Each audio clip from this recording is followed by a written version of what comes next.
Eto na, makinig mga SSS members and pensioners, up to 20,000 pesos. Maaari nyo pang i-apply hanggang December 9 nitong taon 2026. Ano nga ba ito? Pakinggan mula mismo kay Pangulong Bongbong Marcos mamaya-maya. Hello mga ka-vlogs!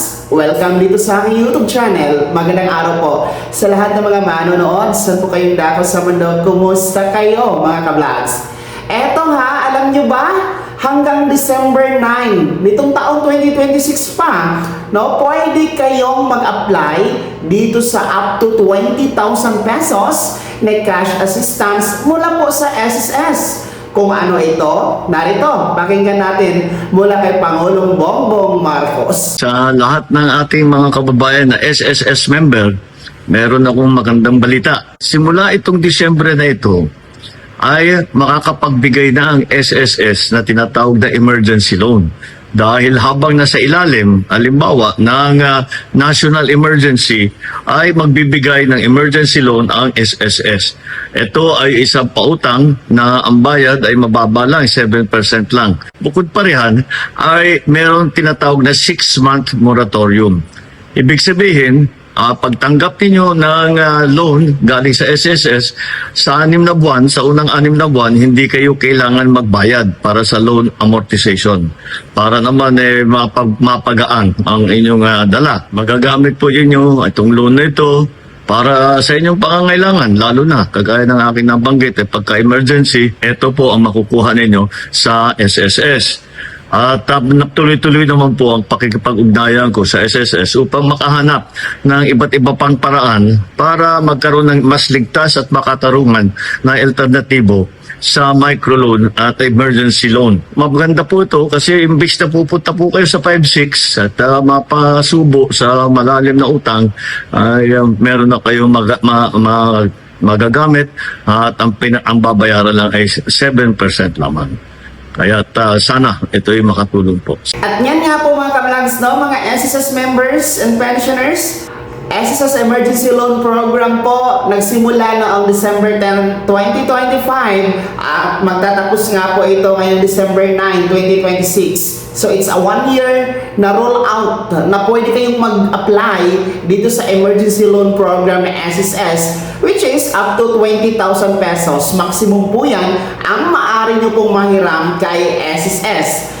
Paalala po, ang ating emergency loan program ay para po sa mga nasalanta ng mga natural disasters gaya po ng bagyo, lindol, baha at iba pa, no, na diniklara po ang inyong bayan, probinsya o LGU na nasa ilalim po ng state of calamity. So maaari po kayong mag-apply ng emergency loan program. Well, up to 20,000 pesos lamang ito dahil this is cash assistance lamang mga ka-vlogs, okay? Maliit na halaga pero kung paano ay makakatulong po sa inyong pagbangon.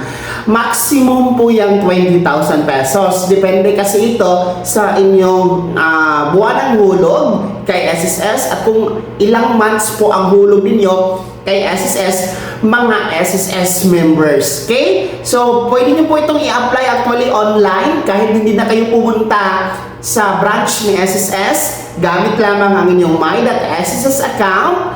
No? I-access nyo po yung portal and then punta lamang po kayo doon sa loans. Tapos makikita nyo doon ang daming mga loans doon, no? May salary loan, restructured loan, calamity loan. Piliin nyo lamang, hanapin nyo yung emergency loan ni SSS. Tapos pindutin nyo yon, magpo-proceed na po yon, no? Kung magkano po ang ibibigay sa inyo based sa inyong monthly contribution, mga ka-vlogs. At ang approval niya, napakabilis. 3 to 7 working days lang ni SSS makikredit na po sa inyong DAEM o yung inyong disbursement account enrollment module, mga ka-vlogs. Okay? So, mababa lamang ang interest ng ating emergency loan program. Nasa 7% per annum lamang ito ang interest no? Talagang mababa po, no? Compare po sa mga loan sharks. So, protektado din po ang inyong loan dahil si SSS hindi naman po yan mangungulit sa inyo, no? Hindi po manghaharas kung sakaling madidilid ang inyong payment, mga ka-vlogs, okay? So, i-avail nyo na, pwede kayong pumunta sa branch ng SSS para sa karagdagang impormasyon, no, at inquiry, mga vlogs. Tandaan niyo po, ang ating emergency loan program, utang po ito kay SSS na dapat pong bayaran. Kaya pag-isipan niyo kung gusto niyo lang naman at kung kailangan niyo lang naman, mga vlogs. Andyan po ang ating emergency loan program hanggang December 9, 2026 pa ito maaring ma-apply. Kaya naman, mga SSS members, sino sa inyo dito ang naka-avail na ng emergency loan program? Simula noong na-roll out ito noong December 9, 2025. At sino sa inyo dito ay mga nagbabalak pa na mag-apply dito? Ibahagi niyo po sa comment section na nasa baba. Pakilakip ng buong pangalan at kung taga saan kayo. Kung bago ka pa lang sa aking channel o di kaya di ka pa nakasubscribe, i-click niyo muna ang subscribe button na nasa baba. Huwag kalimutan na pindutin ang notification bell. Ilagay sa all para una ka sa mga balitang i-upload ko. Maraming salamat po. God bless. Mag-ingat po, mga ka-vlogs.